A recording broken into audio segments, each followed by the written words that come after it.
Most important topic है exercise 7.8 में definite integral. कहने को तो ये सिलेबस से भैया हट चुका है ना इस बार के लिए, शायद नेक्स्ट टाइम जब आपका कोरोना वगैरह नॉर्मल हो तो आ जाए। बट ये अगर आपको नहीं आया तो 7 चैप्टर के बाद नेक्स्ट चैप्टर है AOI, एप्लीकेशन ऑफ इंटीग्रेशन। उसमें दवा के इसका यूज है। तो NCERT वाले मतलब CBSE वालों ने बड़ा अच्छा लॉजिक लगाया, इसको यहां से हटा दिया। उनको पता है ये इंपॉर्टेंट टॉपिक है, इसीलिए आपको AOI में पढ़ना पड़ेगा ये।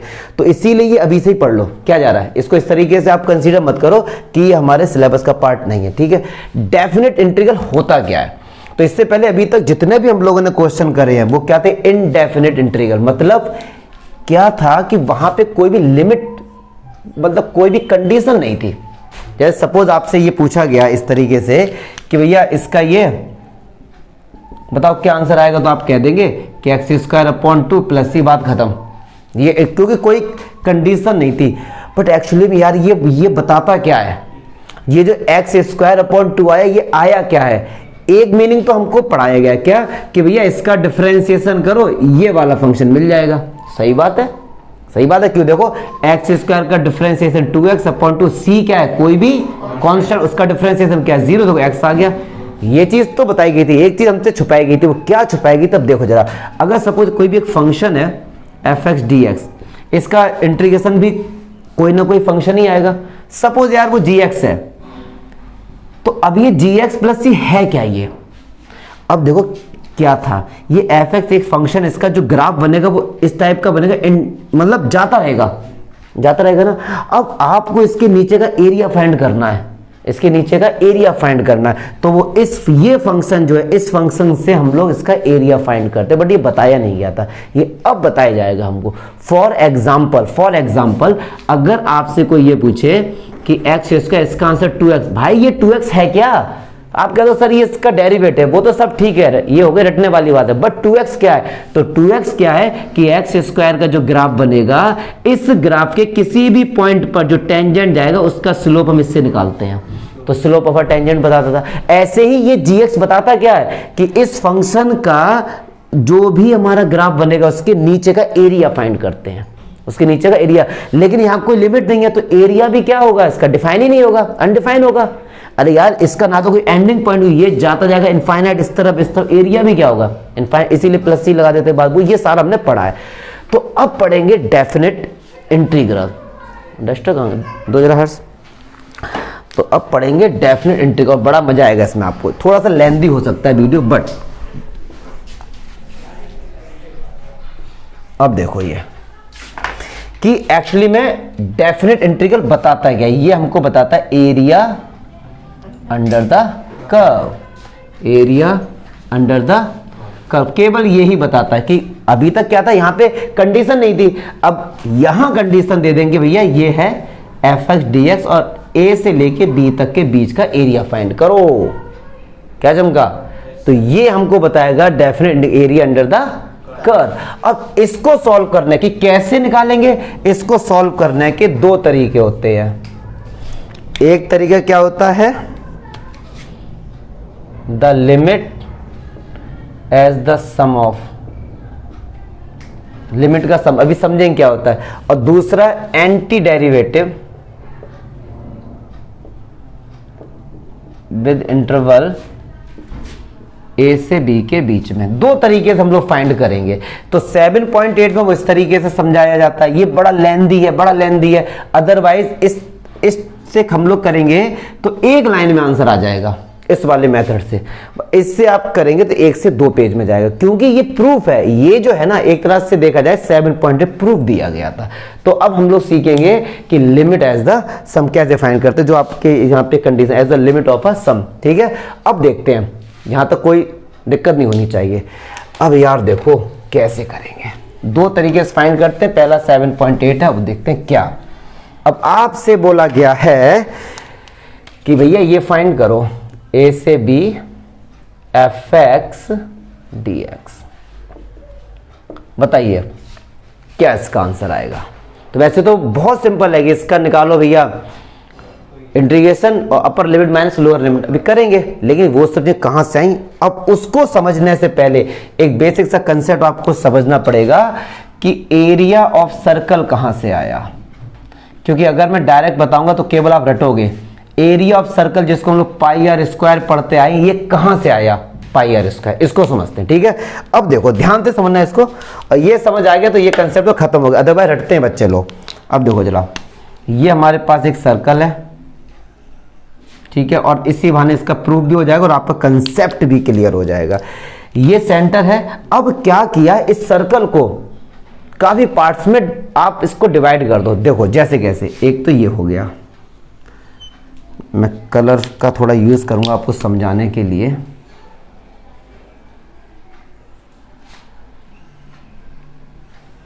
चलिए, अब ये डायमीटर मैंने ये बना दिया,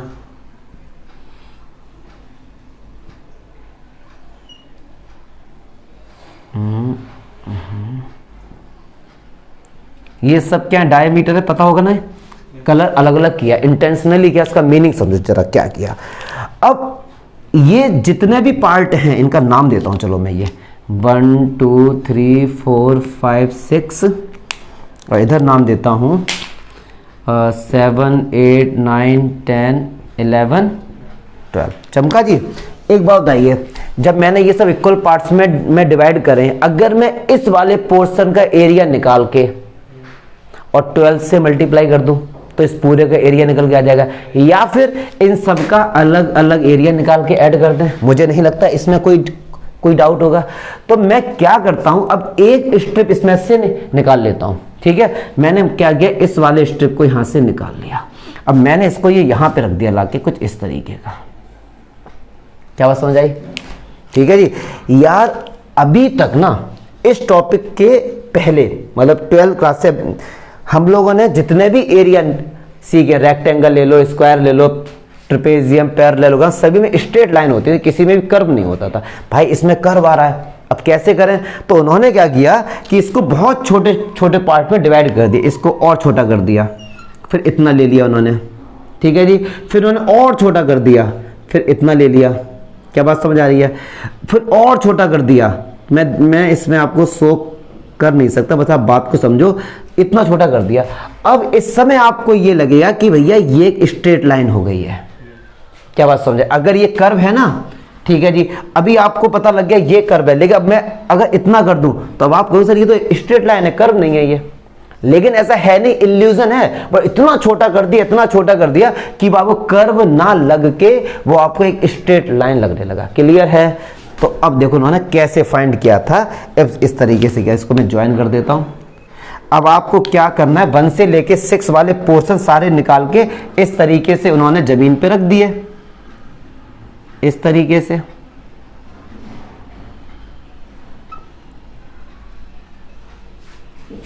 क्या बात समझ आ रही है? इस तरीके से रख दिया। क्लियर है? ये सब स्ट्रेट लाइन है, क्योंकि ये बहुत छोटे पार्ट, अगर मैं इसको बहुत छोटा करके दिखाऊंगा तो आपको समझ नहीं आएगा ना। आप ये समझो कि ये बहुत छोटा पोर्शन है, माइक्रोस्कोप से हम लोग इसको देख रहे हैं। तो ये कायदे में देखा जाए, ये जो लाइन है, क्या ये सीधी लाइन कंसीडर नहीं हो जाएगी? यस और नो हो जाएगी। अच्छा, अब जो इसके नीचे वाले थे उनको, हाँ ये मान लो हमारे हो गए 1 2 3 4 5 6, ये सेट हो गए। अब जो ये है 6, इनको इस तरीके से सेट कर दिया हमने, ये इनके बीच में जगह होगी ना, वहां पे सेट कर दिया। यस और नो? तो ये क्या हो गए 7 8 9 10 11 और ये इधर आ जाएगा ये 12। क्या चमका? कर दिया। अब समझना हर जरा इसको, ये जो पोर्शन था, ये जो पोर्शन था, ये भाई ये जो पोर्शन था, क्या वो ये नहीं हो गया? और ये जो नीचे वाला पोर्शन था, क्या वो ये नहीं हो गया? और ये जो है, ये इसकी क्या है? रेडियस हो गई। देखो जरा ध्यान से। ठीक है, तो ये सरकमफेरेंस का हाफ मतलब पाई आर। सरकमफेरेंस क्या होता है? 2 पाई आर। तो ये इसका हाफ क्या होगा? पाई आर। और ये भी पाई आर होगा। और ये क्या, इसकी रेडियस है, तो ये क्या होगी? आर। कायदे में ये रेक्टेंगल बन गया, और एरिया ऑफ रेक्टेंगल क्या होता है? L into B. तो पाई आर इंटू आर। भाई यहां से आया है ये पाई आर स्क्वायर। क्या चमका? मुझे नहीं लगता कोई डाउट होगा इसमें। सेम इसी कंसेप्ट का यूज किया है, इसी ये 8th क्लास के बच्चों को आप इस तरीके से आप समझा सकते हो। सेम यही कंसेप्ट का यूज करके हम लोग अभी निकालेंगे इसका इंटीग्रेशन। क्लियर है? इसमें कोई डाउट है? क्योंकि यार ये आना बहुत जरूरी था। ज्यादातर टीचर लोग बच्चों को इसका डायरेक्ट समझाते, थोड़ा सा आपको डिफिकल्टीज होती हैं, लेकिन अब नहीं होगी, देखना अब एकदम फील के साथ आप करेंगे। ठीक है, चलो अच्छा अब देखते हैं। इसका नाम था as the limit of a sum, इस चैप्टर में है as the limit of a sum. इसका मीनिंग क्या हुआ देखो जरा, उसका मीनिंग क्या हुआ। यहां से कर देंगे, ये मान ली एक्स एक्सिस है और ये हमारे पास वाई एक्सिस है। ठीक है, ये वाई एफ एक्स, ये इसका ग्राफ हो गया, मान लो ये रहा, ये ग्राफ हो गया वाई इक्वल्स टू, मुझे नहीं लगता कोई डाउट होगा इसमें, पक्की बात है। अच्छा, अब कहां से कहां तक का भैया हमको एरिया फाइंड करना है? ए से बी, तो मतलब ये पॉइंट क्या रहा होगा? ए, और ये पॉइंट क्या रहा होगा भैया? तभी तो बोला गया एरिया अंडर द कर्व। यहां पे अब लिमिट दे दी गई कि भैया इसके बीच का एरिया फाइंड करना है। क्या बात समझ आ रही है? अब देखो सेम प्रॉब्लम, भैया ये तो स्ट्रेट लाइन है, बहुत अच्छी बात है, ये क्या है? स्ट्रेट लाइन है, यहां तो कर्व आ गया। तो अब आप तुरंत समझ जाओगे इसको इतने छोटे पार्ट में डिवाइड कर दो, इतने छोटे पार्ट में डिवाइड कर दो कि हमको रेक्टेंगल फील हो जाए, एरिया फिर लगा देंगे एल इंटू बी। अच्छा एक बात सुनो, ये जो पॉइंट ए है यहां से यहां तक का डिस्टेंस कितना है? ए, तो क्या इस पॉइंट के, अगर मैं इस पॉइंट को नाम दूं ए और इस पॉइंट को नाम दूं बी, तो क्या इस पॉइंट के कोऑर्डिनेट ए कॉमा एफ ए हो जाएगा? अब आप कहेंगे सर कैसे? देखो जरा, अगर हमने कहीं पढ़ा था कि F X equals to X square मान लो, तो ये वैल्यू x की होती है, तो अगर ये वैल्यू a है तो ये a स्क्वायर हो जाएगा। ठीक है ना? तो अगर ये वैल्यू a है तो यहां हम पुट करेंगे, ये डिस्टेंस तो a हो गया और ये डिस्टेंस क्या हो गया हमारा? fa हो गया। क्या चमका? ये इसी में तो पुट करेंगे ना। तो ऐसे ही ये वाला पोर्शन है, ये डिस्टेंस हमारा कितना है? b, तो ये b कॉमा एफ बी हो गया। क्लियर है जी? अब प्रॉब्लम यार ये आ रही है, कैसे इसका एरिया फाइंड करें, इसका एरिया हम लोग कैसे फाइंड करें। अब देखना वही वाली यार सेम कंसेप्ट है, इसको बड़े छोटे छोटे स्ट्रिप में इसको डिवाइड कर दो। अब वही वाली बात है, मैं आपको बहुत छोटी छोटी स्ट्रिप दिखाऊंगा तो आप समझ नहीं पाए, क्योंकि बहुत छोटी स्ट्रिप है, तो थोड़ा फील करेंगे। और देखो कैसे, एक स्ट्रिप मैंने ले ली, ये पूरी एक स्ट्रिप है। अब ये कायदे में देखी जाए बहुत पतली है, लेकिन दिखाना पड़ेगा यार आपको कि थोड़ा सा, एक स्ट्रिप ये हो गई। अब आप इसको स्ट्रिप समझ, नहीं स्ट्रिप ये है पूरी, ये पूरी एक स्ट्रिप है, ये वाली, ये नहीं है कि जो ये ब्लैक है ये स्ट्रिप है, नहीं नहीं, ऐसे ही ये ऐसे कई सारी मैंने स्ट्रिप बना दी इसमें। क्या बात समझ आ रही है? क्लियर है? अब यार प्रॉब्लम ये आ रही है कि अगर सपोज यहां पे समझाने की यार मैं आपको ये स्ट्रिप ले लूं, मान लो ये वाली एक स्ट्रिप है ये, अब इसका एरिया कैसे फाइंड करें? तो अब एक होशियार बच्चा बोलेगा कि सर इतना करो, इससे इतना कर दो। सही बात है, ये एक रेक्टेंगल बन गया, फिर ये एरिया कहां से लेके आओगे? एक ने कहा सर थोड़ा सा ऐसा करो, इसको बढ़ा दो ज्यादा, तो लेकिन अब ये एक्स्ट्रा आ रहा है, तो बड़ी समस्या हो रही है कि यार क्या करें, एरिया हम लोग कैसे फाइंड करें। तो अब देखो जरा प्यार से समझते हैं बड़े, ये जो स्ट्रिप है ना, ये जो स्ट्रिप है, इन सब स्ट्रिप के बीच का जो डिस्टेंस है वो h है। कितना है? क्या बात समझ आ रही है? जितनी भी हमने स्ट्रिप ली है, कई सारी स्ट्रिप ली होंगी इसके बीच में। क्लियर है ना? अब ज्यादा समझाऊंगा नहीं, कितनी ऐसी समझ जाओ बात को। क्लियर है? यस और नो? ऐसे कई सारी स्ट्रिप, सबके बीच में डिस्टेंस कितना रहा होगा? h। पक्की बात है। तो अगर मैं आपसे ये कहूं, अब ये कितनी स्ट्रिप है भैया पता नहीं, n होंगी, हमको नहीं पता ना। तो अगर कोई आपसे पूछे h कैसे निकालोगे, तो h कैसे आएगा? b minus a upon n। देखो कैसे, अब आपको h पता करना कि h की वैल्यू क्या है। सुनो ध्यान से, b से a को माइनस कर दिया, b से b क्या है हमारा, ये है, a को माइनस कर दिया, मतलब इतना ही तो बचा। और कितनी स्टेप है पता नहीं, n स्टेप है, तो इससे n से हमने डिवाइड कर, तो पता लग जाएगा h की वैल्यू क्या है। ये तो बेसिक सी बात है ना। क्या बात समझ आ रही है? पक्की बात है। तो ये h की वैल्यू यार हमको ये पता लग गई। अब सुनो, अब मैं बात करता हूं इस वाले स्टेप की, बड़े प्यार से, बड़े प्यार से, ये वाले स्टेप, ये वाले स्टेप। अब मैं एक चीज क्लियर आपको करा दूं कि ये जो स्टेप है ना, ये स्टेप है, एक ये स्टेप, ये आपको दिखाने के लिए ये थोड़ी दूर दूर बनाई, वरना कायदे में ये स्टेप ऐसी रही होंगी, एक ये और एक ये, बहुत पास, बहुत पास, इतनी पास कि h tends to 0। H tends to, H क्या है, इनके स्ट्रिप के बीच की विड्थ। और अगर ये H टेंस टू 0 है, 0 नहीं है, 0 के पास अप्रोच करा, मतलब 0.0000001, सोचो कितना स्लिम होगा ये। क्या बात समझ आ रही है? जब अगर मैं इस वाले स्ट्रिप को ना, ये कुछ ऐसी आ रही होगी, समझना बात को, ये कर्व आ रहा है, अब मैं इसको और पास लेके आ गया, और पास लेके आ गया, और पास लेके आ गया, जब ये दोनों बहुत पास होंगी ना, तब लगेगा कि यार ये क्या है, एक रेक्टेंगल बन गया। क्या चमका, ठीक है। तो अगर मैं ये पहले वाले स्ट्रिप का, अगर मैं एरिया आपसे पूछूं पहली वाले स्ट्रिप का, तो ये तो रेक्टेंगल बन गया। ये डिस्टेंस कितना, एफ ए, और ये डिस्टेंस कितना, एच, तो एच इंटू एफ ए। पहली वाली स्ट्रिप का अगर मैं बात करूं एरिया की। अब मैं बात करता हूं इस वाले स्ट्रिप। अब समझना बात को ध्यान से, अब समझना बात को ध्यान से भैया। ये डिस्टेंस ए था और ये डिस्टेंस एच हो गया, तो यहां से यहां तक का डिस्टेंस कितना हो गया, ए प्लस एच। क्या बात समझ आ रही है? तो अब इस पॉइंट के कोऑर्डिनेट क्या होंगे, a plus h comma f A plus h. क्या बात समझ आ रही है? अब आप कहेंगे सर ये जो भी कोऑर्डिनेट होते हैं किसी पॉइंट के होते हैं, आप तो ये कह रहे हो कि ये इसका कोऑर्डिनेट हो गया, देखो ये, अरे यार ये लाइन इतनी पास है ना, इतनी पास है कि ऐसे लगे एक पॉइंट पर आके ज्वाइन हो रही हैं, ठीक है, क्योंकि h टेंस टू 0 नहीं है, बट ये है। सोचो सोचो मतलब जितना आपके पास टाइम है लिखवाते रहो, तब इतना छोटा है ये। क्या बात समझ आ रही है? तो ये दोनों एकदम पास में रहेंगी, तो ऐसे इसका एरिया क्या हो जाएगा हमारे पास, इनकी बीच का, ये तो h ही रहेगा ना, ये तो h रहेगा, h और इंटू एफ ए प्लस एच। अरे बात समझ आ रही है ना? इसकी जो ये विड्थ है, ये क्या, ये जो लेंथ है, ये हो जाएगी क्या हमारे पास, एफ ए प्लस एच, और ये इसके बीच का, ये तो हमेशा h रहेगा, ये तो हमेशा h रहेगा। अब ये मत कर देना कि a plus H into F A plus H, नहीं भैया ऐसा मत कर दियो। क्या बात, क्योंकि a प्लस एच तो यहां से लेके यहां तक का डिस्टेंस है ना, हमें तो इतना चाहिए केवल। क्या बात समझ आ रही है? तो ऐसे ही हम हर किसी का निकाल लेंगे, लेकिन जो लास्ट वाली स्ट्रिप होगी ना, उसका एरिया होगा h इंटू एफ ए plus N minus 1 into H. पूछो क्यों? अब समझना ध्यान से।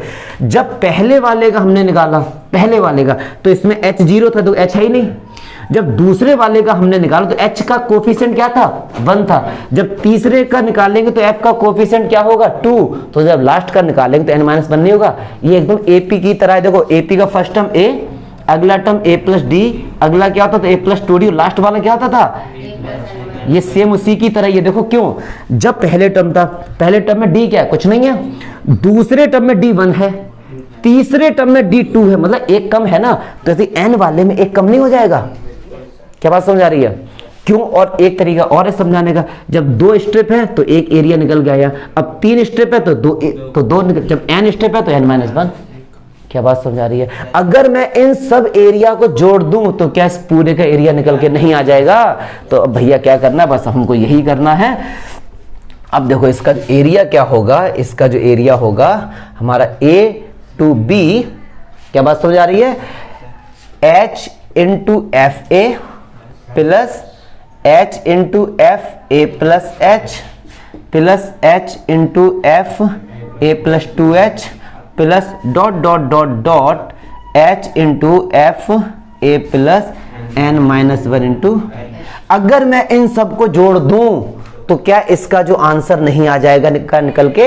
लेकिन ऐसा पॉसिबल कब हुआ? ऐसा पॉसिबल भाई तब हुआ है जब लिमिट h टेंड्स टू 0 है। क्या बात समझ आ रही है? ऐसा तभी तो हुआ है। ये आपने कैसे कंसीडर भैया कर लिया कि इन सबका एरिया l इंटू बी हो जाएगा? कैसे कर लिया? यहां तो कर्व था, तो तब कंसीडर हम कर सकते हैं जब h टेंड्स टू 0। तो इसका एरिया ये हो गया a टू b। क्या चमका? पक्की बात है। अच्छा एक बात बताना, मैं इसको लिखता हूं इस वाली चीज को, h equals to b minus a upon n। ठीक है जी। अच्छा n क्या है? Number of strip, number of. अब देखो ये क्लास 6 की बात है। अगर h बहुत छोटा है, h है क्या स्ट्रिप के बीच का डिस्टेंस, अगर h बहुत छोटा है तो क्या n इनफाइनाइट टाइम नहीं हो जाएगा? बताओ क्या बात समझ आ रही है? जैसे एक बात समझो रहा कि आपके पास 10 रुपए हैं, ठीक है, और आपने बच्चों में मान लो 50 बच्चों में आपने बांटे। अब ध्यान से सुनना, 10 रुपए हैं आपके पास और आप हर बच्चे को इतने रुपए बांट रहे हो। आप बहुत अमीर हो, आप इतने रुपए हर बच्चे को बांट रहे हो और आपके पास टोटल रुपए 10 रुपए हैं। और इतने रुपए आप सारे बच्चों को बांट रहे हो, तो यार हिसाब लगा, और जीरो बढ़ा लो आपके में, इंक अपनी, हाथ अपना, टाइम अपना, कितने बढ़ा दो, तो कितने बच्चों को आपने पैसे बांट दी, n बच्चों को। कौन काउंट करने बैठ रहा है, n बच्चों को बांट दी, कि जितना ही h कम होता जाएगा उतनी ही नंबर ऑफ स्टेप बढ़ती जाएंगी, तो कितनी बढ़ जाएंगी यार, कौन काउंट कर रहा है भाई, इनफाइनाइट। क्या चमका। तो अगर h टेंड्स टू 0 है तो n क्या हो जाएगा, इनफाइनाइट। तो इस तरीके से भी फॉर्मूला है, एनसीईआरटी में दोनों फॉर्मूले, इसलिए मैं आपको दोनों बता दे रहा, या तो ऐसे निकाल लो, या फिर दूसरा तरीका ये a टू b तो है ही हमारा ये, ठीक है, limit n tends to infinite, बाकी सब कुछ चेप दो सेम, एकदम सब कुछ सेम, ठीक है। मुझे नहीं लगता, अच्छा यहाँ पूरे तो h कॉमन आ रहा ना, h कॉमन आ रहा, h कॉमन ले ली हमने, क्या बात समझ आ रही है, h कॉमन अंदर पूरा फॉर्मूला, ये भी आंसर इससे भी आएगा। मैं दोनों से आपको निकाल के दिखाऊंगा, एनसीईआरटी वालों ने इससे नहीं निकाला है, उन्होंने केवल इसका यूज किया, बट मैं दोनों से आपको निकाल के अभी दिखाऊंगा। क्लियर है। ऐसे ही एंड में एफ ए प्लस एन माइनस 1 इंटू, मुझे नहीं लगता कि कोई दिक्कत हुई होगी। लेकिन अब देखो, जब यहाँ पे एच था, समझना बात को ध्यान से, जब एच था तो देखो पूरे में एच है, जब एन है तो हम पूरे में एन लेके आएंगे। अब ये एन कैसे लेके आएंगे, अब समझना एच को कैसे कन्वर्ट करें एन में, समझना बात को ध्यान से। तो क्या एन का क्रॉस मल्टीप्लाई यहाँ कर दूं और एच यहाँ आ जाएगा, कोई दिक्कत? मुझे नहीं लगता इसमें कोई डाउट होगा, ये तो क्रॉस मल्टीप्लाई हम लोग कर ही सकते हैं ना, तो ये भी आगे हम लोग देखेंगे। वैसे यहाँ तक मुझे नहीं लगता कि कोई दिक्कत होगी, ठीक है। यहाँ पे h था और यहाँ पे क्या था, n था, h को हटाओ और b minus A upon N लिख दो, एनसीईआरटी में ये फॉर्मूला मिलेगा आपको। क्या चमका, क्लियर है। h की वैल्यू यहाँ पे मैंने उठा के ये रख दी। तो भैया क्या मैं समझा पाया? अगर कैसा भी डाउट है यार ना, कैसा भी डाउट है तो आप बताओ सर, इस फॉर्मूले में, इस फॉर्मूले हमको ये डाउट हो गया, कोई दिक्कत नहीं, बहुत लंबा है भाई साहब। आप ये बताओ हर्ष, खूब सोचो कि सर ये डाउट हुआ मुझे, क्योंकि मैं चाहता हूं ये चीजें बहुत अच्छे से कि ए ओ आई जो है ना बड़े अच्छे से समझ आई आपको। जितना हमने पढ़ा था अब उसका प्रैक्टिकली यूज, मैंने एक एक प्रूफ बता दिया आपको। अब देखते हैं इस क्वेश्चन को, हैं चलो। अब देखो 0 टू लिमिट है, ये लोअर लिमिट होती है, ये अपर लिमिट होती है, ये एक फंक्शन है, क्या है इसका इंटीग्रेशन आपको फाइंड करना है, बड़ा सिंपल है, लेकिन as a limit of a sum, मतलब जो अभी हमने कंसेप्ट पढ़ा उस तरीके से, ठीक है भैया। तो चलो अब देखो जरा कैसे करते हैं। तो एक बार देखो, मैं फॉर्मूला लिखता हूं आपको, a से b एफ एक्स, इसको दो तरीके से बताऊंगा, एनसीईआरटी को एक ही तरीका है, उन्होंने n टेंड्स टू इनफाइनाइट वाले से ही किया है, मैं दोनों से आपको करके दिखाऊंगा। तो इसका भैया फॉर्मूला क्या होता था हमारे पास, लिमिट h टेंड्स टू 0 और h कॉमन ले लेते थे, अंदर बचता था एफ ए प्लस एफ ए प्लस एच प्लस एफ ए plus 2h plus dot dot dot dot F ए plus N minus 1 into H, ये फॉर्मूला था। अब यार कंपेयर करो मेरे भाई, कंपेयर करो। चलो a की वैल्यू क्या है 0, b की वैल्यू क्या है 2, ठीक है, और हम लोगों ने h जो पढ़ा था, h पढ़ा था वो क्या था, b minus A upon N, यही तो पढ़ा था। अच्छा b की वैल्यू क्या है 2, a की वैल्यू क्या है 0, तो क्या ये हो जाएगा h equal to 2 minus 0 upon N, तो क्या hn जो है वो 2 हो जाएगा। यहां तक कोई दिक्कत नहीं हो चाहिए, कोई दिक्कत। इसे इसलिए अच्छे से समझ लो क्योंकि एनसीईआरटी वालों ने इस तरीके से नहीं समझाया है। चलो अब देखो यार, सिंपल सा, limit h tends to 0 h, अच्छा a की वैल्यू क्या है 0, ठीक है जी, प्लस a तो 0 ही है, तो a को 0 रख दो, क्या बचेगा h, फिर क्या बचेगा ये 2h, वो क्या बचेगा F N minus 1 into, clear है। अच्छा एफ एक्स जो हमारे पास फंक्शन है वो यही तो एक्स स्क्वायर प्लस 1। तो अब देखो limit h tends to 0 h, तो यार एफ एक्स अगर एक्स स्क्वायर प्लस 1 है तो एफ 0 क्या होगा, जहां जहां x है वहां पे 0 पुट कर दो तो 1 आ जाएगा भैया, क्लास 12th में यार ये तो आना चाहिए। प्लस जहां जहां x है वहां पे क्या पुट कर दो, तो h स्क्वायर प्लस 1, जहां जहां h है उसकी जगह क्या पुट कर दो, तो क्या होगा 2h स्क्वायर प्लस 1 पक्की बात है ना। तो 12th क्लास में वो थोड़ा डायरेक्ट करूंगा क्या, 4h² प्लस चमका प्लस, अब देखो जहां जहां x है वहां ये पुट कर दो तो क्या होगा n-1 का होल स्क्वायर, और h तो कॉमन लिया था हमने, तो h कॉमन लिया था तो यहां से भी तो जाएगा h। देखो ना क्या बात समझ आ रही है, नहीं यार बात समझ में, ये जो फॉर्मूले में से हमने h कॉमन लिया था तो h यहां से भी तो कॉमन हट जाएगा, सॉरी नहीं यही बात समझ में। कौन सा, अच्छा अच्छा ठीक ठीक ठीक ठीक ठीक ठीक ठीक, इसी के साथ है ना ये, तो ये क्या हो जाएगा h² हो जाएगा। मुझे लगा मैंने, हाँ ठीक है ठीक है ठीक है, ये s तो वाला था, ओके ओके ओके। चलो क्या ये डाउट तो नहीं हुआ, हाँ सही बात है, s तो हमने बाहर लिख दिया तो वो वाला h अलग है, ठीक प्लस हाँ 1, वेरी गुड, प्लस 1। चलो तो लिमिट h टेंड्स टू 0। अब चलो देखो सुनो, ये 1 ये 1 ये 1 डॉट डॉट 1, ये कितनी बार होगा n बार होगा, तो 1 प्लस 1 प्लस 1 कितने बार था n टाइम्स, इसको तो अलग लिख लो, मुझे नहीं लगता इसमें कोई डाउट होगा। चलिए प्लस, अब देखो क्या बचा h² plus 4h² plus dot dot dot dot n-1 square into n और h में थोड़ा है, थोड़ा देख लेना, क्लियर है, मुझे नहीं लगता कोई डाउट होगा इसमें। चलो आगे बढ़ो, लिमिट h टेंड्स टू 0, ये h, अब देखो 1 प्लस 1 प्लस कितनी बार n टाइम, तो इसका आंसर n आ जाएगा। अब कैसे, जल्दी से देखो यार जरा, 1 प्लस 1 प्लस 1, इसका आंसर क्या आएगा 4 आएगा, क्यों 1 कितनी बार है 4 टाइम्स है, 4 का मल्टी, ऐसे 1 कितनी बार है n बार, तो n इंटू 1। चलो अब देखो उधर पूरे में से h² कॉमन आ रहा है, तो क्या बचेगा 1 का स्क्वायर, मतलब 1 बचा, और 4 को क्या लिख सकते हैं 2 का square, dot dot dot dot dot n-1 का, पक्की बात है। चलो अब देखो limit h tends to 0 h, ये तो n हो गया। अब यार देखो 1 का स्क्वायर प्लस 2 का स्क्वायर प्लस 3 का स्क्वायर डॉट डॉट n का स्क्वायर, क्लास 11 चैप्टर 4 PMI, उसमें हमने साफ साफ इसका फॉर्मूला पढ़ा था, क्या होता था n-1 2n-1 अपॉन 6, क्लियर है, ठीक है जी। अब देखो अब यहां से कर देता हूं। अब यार एक बात सुनो, NH की वैल्यू 2 है ना, तो कोशिश करो 2 बनाने की, कैसे, इस H का अंदर क्या होगा, तो ये NH हो जाएगा। चलो देखो, तो limit h tends to 0 NH, अंदर मल्टीप्लाई कर रहा हूं, और ये क्या हो जाएगा h³ हो जाएगा, क्या हो जाएगा ये h³ n-1 और 2n-1 अपॉन 6, क्या बात समझ आ रही है, पक्की बात है। चलो अब देखिए limit h tends to 0 NH की जगह तो हम 2 लग सकते हैं भैया।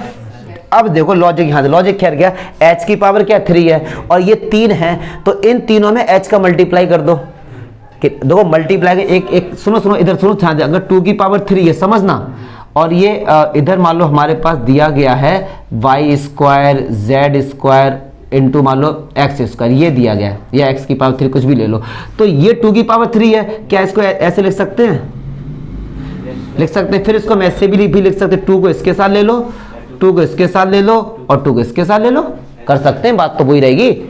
ऐसे ही जो ये h की पावर 3 है वो एक h इसके साथ, अब थोड़ा डायरेक्ट करूंगा इधर, ठीक है, कैसे h n के साथ लिया, फिर एक h जाएगा इसके अंदर, तो क्या होगा NH माइनस h, ऐसा, और एक h जाएगा इसके साथ, तो क्या होगा 2NH माइनस 1, सॉरी h होगा अपॉन अपॉन अपॉन 6, ठीक। अब सुनो NH की वैल्यू क्या पुट करते जाएंगे 2 पुट करते जाएंगे, तो limit h tends to 0 NH की जगह 2, तो देखो यहां भी क्या आएगा 2 और फिर 2 माइनस h, और NH की वैल्यू 2 और एक 2 पहले से, तो कितना होगा 4 माइनस h अपॉन 6, क्लियर है।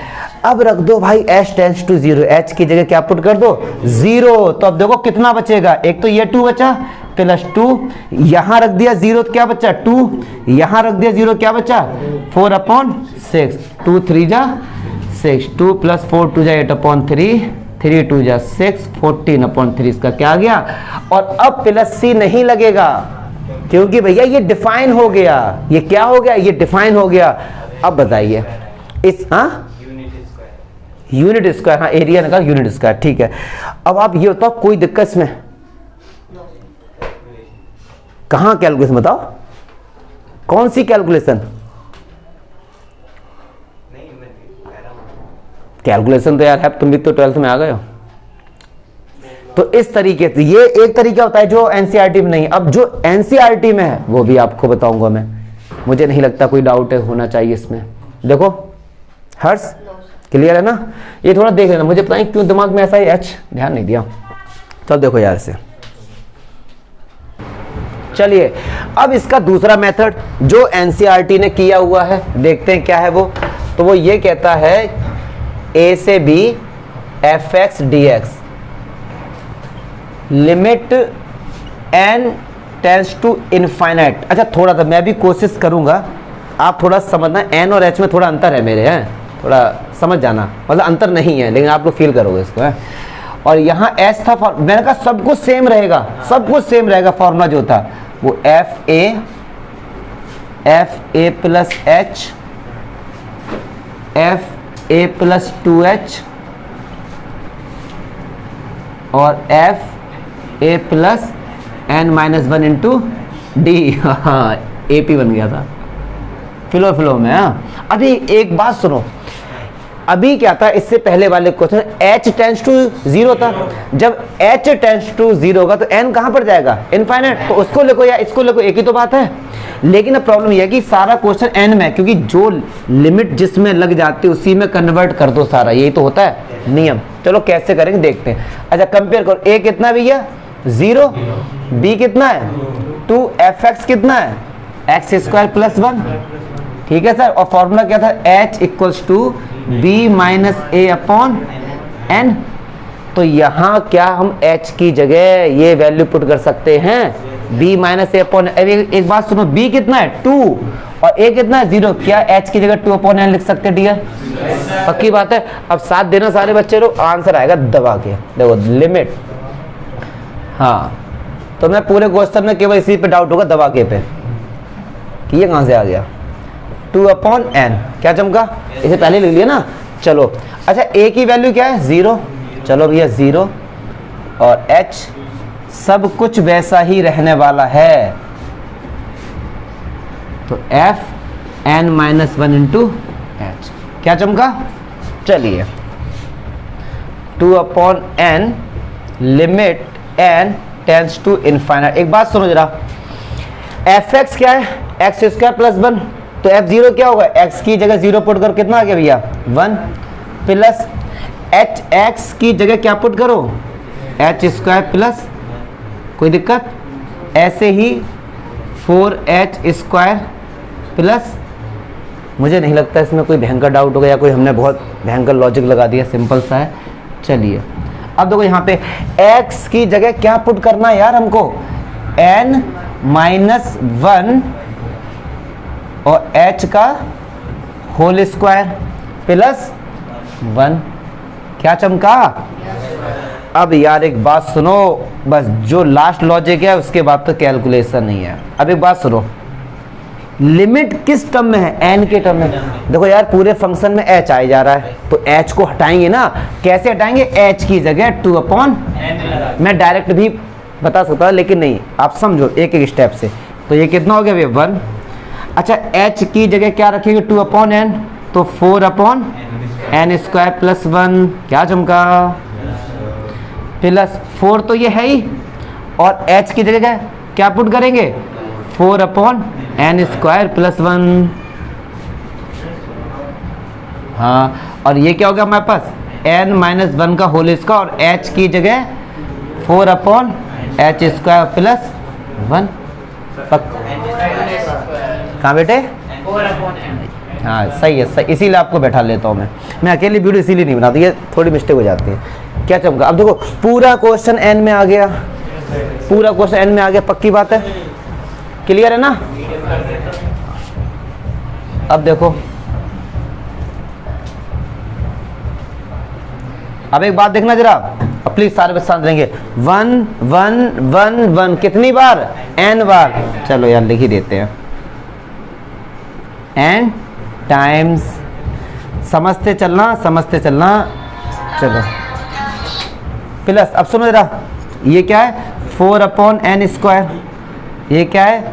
16/n², और ये क्या है? n-1² और 4/, क्या चमका? चलिए अब देखो 2/n limit n tends to infinite. अब देखो 1 1 1 कितना, इसका आंसर n आ गया प्लस। अब एक बात सुनो, 4n² पूरे से कॉमन आ रहा है, 4/n², 4/n² पूरे से क्या आ रहा है? कॉमन। तो देखो अंदर कितना बचेगा? 1, इधर कितना बचेगा? 4, 4 मतलब 2 का स्क्वायर, ठीक है भैया। इधर कितना बचेगा? n-1 का। क्लियर है जी? चलो तो 2/n limit n tends to infinite. अब देखो जरा ये क्या हो गया? n 4n², और ये तो यार फॉर्मूला होता है ना 1 का स्क्वायर, इससे लिख सकते हैं 1 का स्क्वायर प्लस 2 का स्क्वायर प्लस 3 का स्क्वायर प्लस n का होल स्क्वायर, क्या होता है? n-1 2n-1/6। क्या चमका? एक n से एक n चला गया, ठीक है। अब सुनो 2/n का अंदर मल्टीप्लाई नहीं हो रहा है, पक्की बात है ना? करो आके, चलो। तो देखो जैसे ही लिमिट n, बड़ा बात नहीं, देखो 2/n का इस n के साथ मल्टीप्लाई होगा, n से n शहीद हो गया, अंदर कितना बचा? 2 बचा। अब सुनो 2/n का इसके साथ मल्टीप्लाई होगा, 4 2 जा 8, और n का n में n², तो 4/8 4 2 जा 8। बहुत सही दरोगा, क्या बात दरोगा, 4 2 जा 8, बहुत खुशी की बात है। सुनो अब इधर बात नहीं, अब इधर कितना बचा हमारे पास? n-1 और 2n- और नीचे कितना है? 6, 2 4 जा 6, 2 3 जा 8। बहुत सही, कोई बात नहीं, इस बात को यहीं दबा दो। अब सुनो यार, कहाँ जगह लूँ? चलो ठीक बेटा, देखते रहना, ये आना चाहिए बस। अब सुनो इतना ही बचा ना, इसीलिए यहाँ करते हैं limit n tends to infinite. सुनो ये तो भैया 2 बेचारा ठीक जगह है, ये 2 हो गया, ऊपर कितना भी 4, और ये कितना है? 3। मैं इसको अलग लिखता हूँ। अब ये n² है, n की पावर 2, तो एक बार n इसके साथ लिखता हूँ, एक बार n इसके साथ लिखता हूँ, तो इधर कितना हो जाएगा? n-1/n, और इधर कितना हो जाएगा? 2n-1/, क्या चमका जी? चलिए तो limit n tends to infinite 2 plus 4/3। अब देखो यार जरा, इस n का इस 1 के साथ डिवाइड होगा कितना, और इसके साथ होगा 1/, क्लियर है? अब इस n का डिवाइड इसके साथ होगा कितना हो जाए? 2। यार इसमें तो डाउट नहीं है? जैसे यार a plus b divide by 2 होता है ना, तो a/2 प्लस b/2, क्लियर है? अब रख दो भाई n की जगह इनफाइनाइट बोले तो 1/0। अब रखो जरा n की जगह 1/0, तो 0 ऊपर जाएगा, ये पोर्शन क्या हो गया? 0 हो गया, क्या चमका? तो कितना बचा? 2 प्लस 4/3 इंटू 1, ये तो 0 हो गया, इंटू 2, तो कितना आ गया? 8/3, तो देखो आ गया 14/3। क्या चमका? क्या 16? अच्छा 8 2 16। हाँ ये कोई बात नहीं, हमसे बोल रहा हम तो सर 8 2 16 प्लस है यार उधर। अरे दिवाकर कोई है कर बताओ। चलो क्लियर है, दोनों तरीके से बता दिया, एनसीईआरटी वाला और एनसीईआरटी नहीं वाला। क्या चमका? चलो चलिए, e की पावर x dx, तो इसको भी हम 2 तरीके से सॉल्व कर सकते हैं, 0 वाले से या इनफाइनाइट वाले। तो देखो यार जल्दी प्लीज शांत रहे। अब देखो फॉर्मूला बार बार लिखेंगे तो आपको यार याद हो जाएगा। ये होता है, तो क्या कहता है? Limit h tends to 0 h f a plus f a plus h f a plus 2h f a plus या n-1 इंटू क्या चमका? बात नहीं। अब देखो कंपेयर करो यार, ए कितना होगा 0, बी कितना है 2, पक्की बात है। और एच निकालने का फॉर्मूला होता है B minus A upon N. क्या चमका? नंबर ऑफ स्टेप होती है। अब सुनो, बी की वैल्यू कितनी भैया 2, ए की वैल्यू कितनी है 0, तो यहां पे रखो तो एच बराबर क्या हो गया 2 अपॉन एन, सॉरी, तो एन एच बराबर 2 हो गया। पक्की बात है जी। चलिए अब आ जाओ जल्दी से। तो लिमिट h टेंड्स टू 0, चलिए a की वैल्यू क्या है 0, तो ये 0, हर जगह a की वैल्यू 0 पुट करो। और थोड़ा सा ध्यान देंगे, अच्छा क्वेश्चन है ये, n-1 इंटू एच, क्योंकि a की जगह 0 आएगा बस। चलिए अब देखो जरा,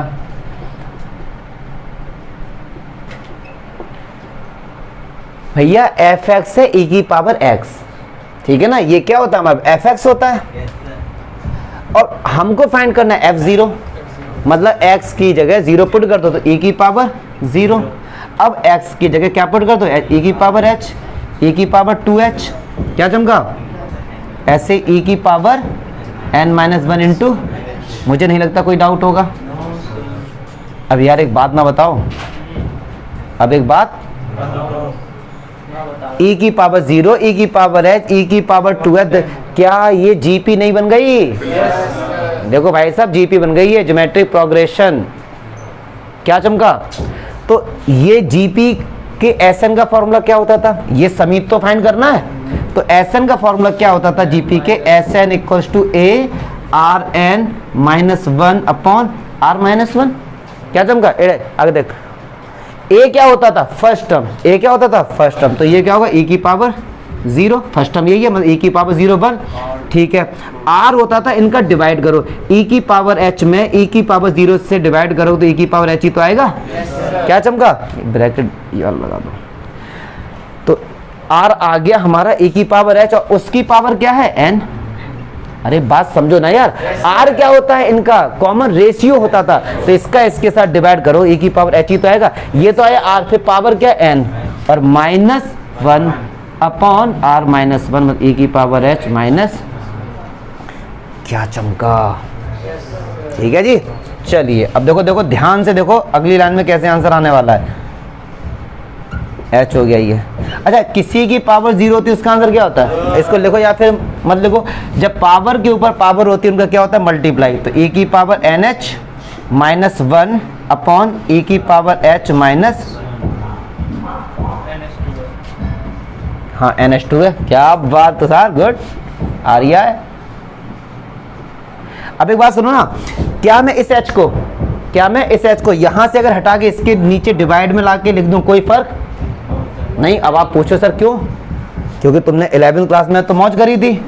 तो देखो e की पावर nh मतलब e की पावर 2, nh की वैल्यू कितनी है 2, माइनस 1 अपॉन e की power h minus 1 upon h, और भैया limit h tends to 0, e की power h minus 1 upon h की वैल्यू 1 होती थी।